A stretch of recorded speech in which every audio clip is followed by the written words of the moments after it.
I don't kick it down, the road to school every day at 70 miles an hour. But people might say, because I ride that fast or I can ride that fast, here's a biker. No, I'm a nerd who happens to like riding a motorcycle. And the motorcycle that I choose to ride is a Harley Davidson, not faulting anybody else's choice. But that's the bike that speaks to my soul. And if people want to think of me as a biker, that's fine. But I don't know. What is a biker? A biker is a person who rides a motorcycle. And, I don't know what else a biker is. If you ride a motorcycle and you love it and it's your passion and you live for it, you're a biker. You might be a nerd also, like me. We both, I think, had a little problems in the past riding Harleys with people who don't ride Harleys. I know in the past I sure have. With me, I was in a group one time that I helped start that was not a Harley group. And as soon as I got a Harley, all of a sudden I was a piece of crap. And that's crazy. It's just crazy. And that's when you find out who your real friends are. You know what? I actually have found I have not made a lot of real friends being a biker. They say that brothers and sisters, but I actually found out you do make friends in life, but you found out there's a lot of, I hate to say it, fake people out there. Yeah, that's true. What's funny is I think of myself as somebody who really, truly loves motorcycles. I may not be a gearhead. I don't know how to wrench on bikes. I am hopeless when it comes to that. I've killed motors before. I almost destroyed my Road King. So I don't wrench, but I love motorcycles. Love them all. I don't care what they are. So a friend of mine, Jay, he's moved 3971. He has a Road King Classic, a 2006 Road King Classic. And he recently bought, in addition to that bike, he bought a Triumph Trophy. And that thing is slick, man. That's a beautiful bike. And he can lean that thing over like you would not believe. It's just beautiful engineering. Did I stop talking to him? No. Why would I? It's a motorcycle. If he bought a Honda CBR 1000, I would still talk to him because it's a motorcycle. If somebody is going to disown you because you don't ride the brand that they ride, they can go fuck themselves. Sorry, that's the way I feel. Well, you know what I used to find? It was the group I was in. All of them, I hate to say it, they would try and make their bikes sound like Harleys, look like Harleys. Yeah, I remember you saying, yeah. Yeah, I don't know. I'm not against anybody. I don't care what bike anybody rides. I'm just happy if people get on their bike and ride. That's the whole thing, is just riding. Exactly. and enjoying, riding. But I love. The whole point. Yep. And also, I really, like you, I love doing twisties. I was always scared of doing twisties, and because of my health issues, I would say back last year they put me on steroids really heavy, and it kind of messes your brain up a little bit. Oh, yeah. Oh. And then they put me on too high a dosage without realizing it. The doctor did. And all of a sudden, I lost all my fear. So I would go out and do this one stretch of twisties almost every day. Not this last summer, but the summer before. And I would go out and ride with a couple friends. And finally, they quit riding with me because I was going what they considered unsafe speeds. But I just found myself going faster and faster, and I was enjoying it. And I had no fear left. It was really weird. And then after I got winged off the steroids, one day I went back and started doing those twisties, and I'm going, wow, how was I taking those at 60 and 70 miles an hour when, like 45 was probably the smart speed to be taking them. Yeah. It's funny how your perspective can change. That reminds me, I should mention one of the things, since I started riding in 2006, and of course I did the motorcycle training class, which I find invaluable. If anybody ever wants to start riding a motorcycle at an older age, definitely take the motorcycle training class.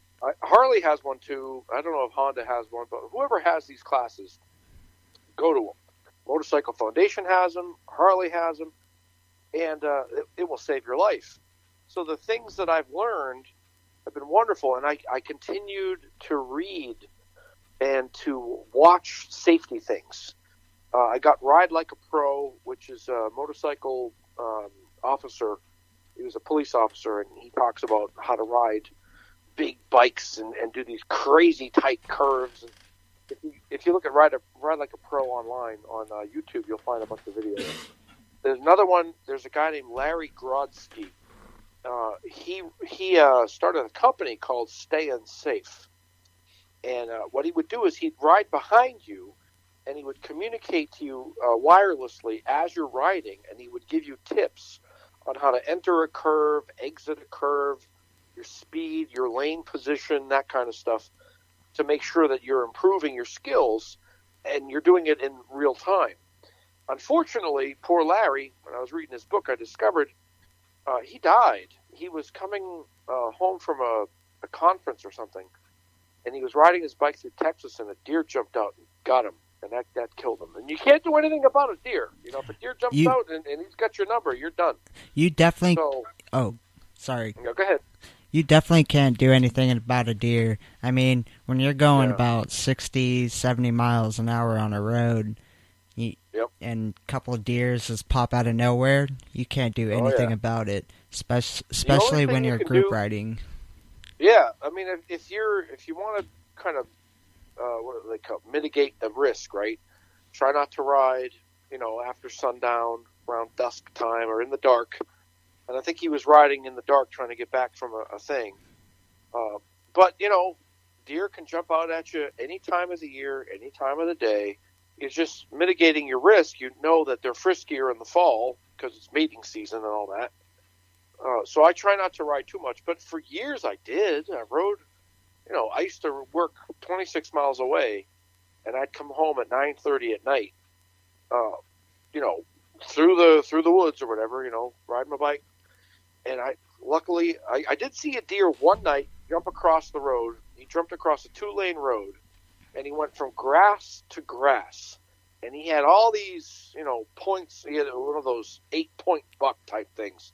Oh, no. And as he went across, he looked at me, and he just looked so majestic. And I was on my bike, and I just looked at him go over the road, sailed across, and I just went, oh. And then I realized, shit, if it had been like 2 seconds later, I would have been dead. That wouldn't have been good. No. Yeah. No, and it was one of those nights when I actually broke my leg on my bike. So, yeah, not the best thing. Now, when you broke your leg, that was in the parking lot? Or... Yeah, I was at the parking lot at this. I was teaching at a satellite campus at Wake Tech, and they moved me down the hill to the back side of the building. There was a new class they had started, and so I hadn't ever ridden my motorcycle down there. I'd only taken the car a couple of times. Polar Bear Challenge time was starting up in 2010, and I wanted to get some practice in before the official date started. So on November 1st, 2010, I rode my bike in, and I parked it up in front of that new place, and I hadn't thought that the parking lot was really crappy. I mean, it was paved, but it had gravel and sand and years of neglect, and I had just put a new tire on the back, and I hadn't really scuffed it in properly. So I pull out of there on this beautiful 2010 Road King Classic, chromed out to the nines with big beach handlebars. And I was all confident because I had ridden, the Tail of the Dragon on that thing. So, cold tires, new tires, not scuffed in completely, crappy gravel not gravel lot. It's a paved lot with sand on it. And it was dark outside, and the tires were cold. And I turned right I leaned right to turn right in this parking lot, doing about maybe 15, 20 miles an hour, and the bike went down. It was almost like somebody shoved me, like a football player tackled me, and down I went. The bike is spinning on the ground, and I'm spinning sideways as I'm on the bike, on the ground. So the right side of the bike is on the ground, and I'm scraping the ground, and I'm thinking, I look like such an asshole. And I figure I'll just ride it out. And then once it's done spinning, I'll be fine. stupid thing to do. If your bike ever goes down, let go of it, let it go, because the bike is heavy and it's going to mess you up. Well, at least you remembered your crash. Yeah, now I know that. At the time, I didn't know that. So I'm holding on, and my foot gets caught between the pavement and the motorcycle, which is 900 pounds. And my foot got twisted, and I feel it twisting, like, uh-oh, and I tried to pull my leg out, and I couldn't.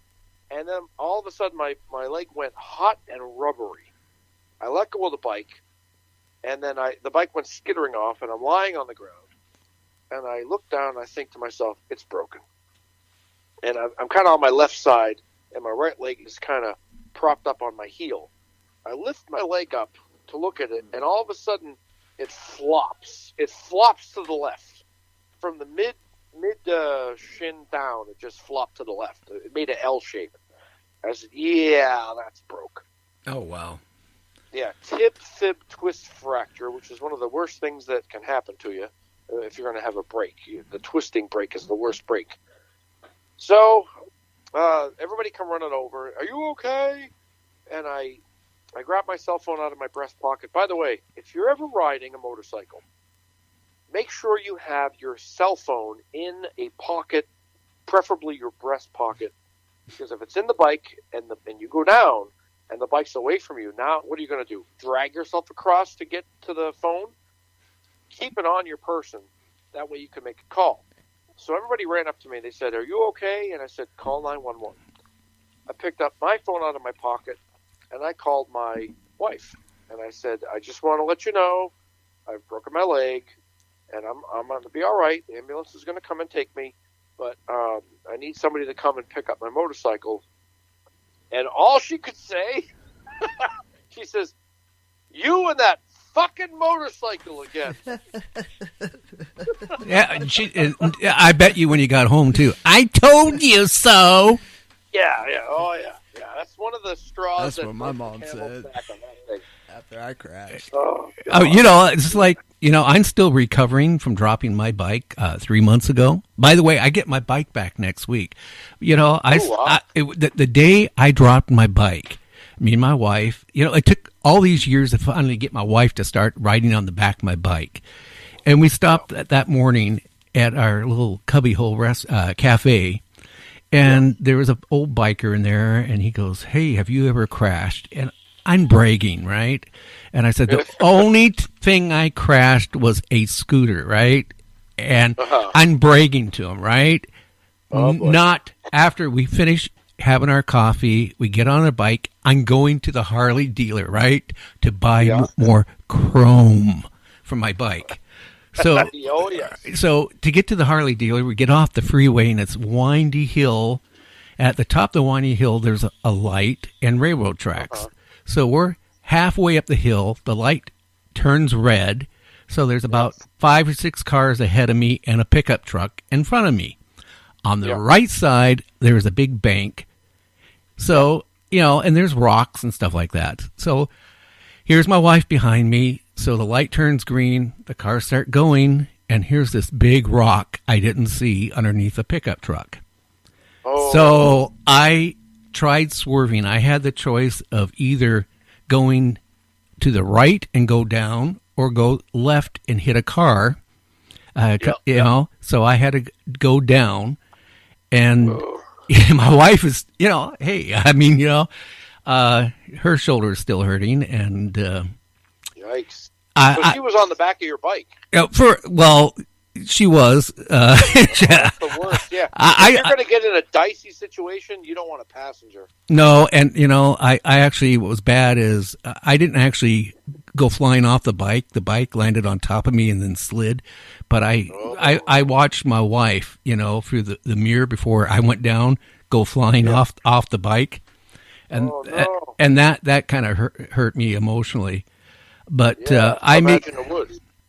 She wants to keep riding, but after that, I just, I just can't do it. I emotionally, I don't want to take the responsibility of somebody else, on the bike with me. Because in a situation like this of all these years, and then all of a sudden crashing like that, she could have got killed, and I don't want to take that responsibility. I don't. Oh yeah. I can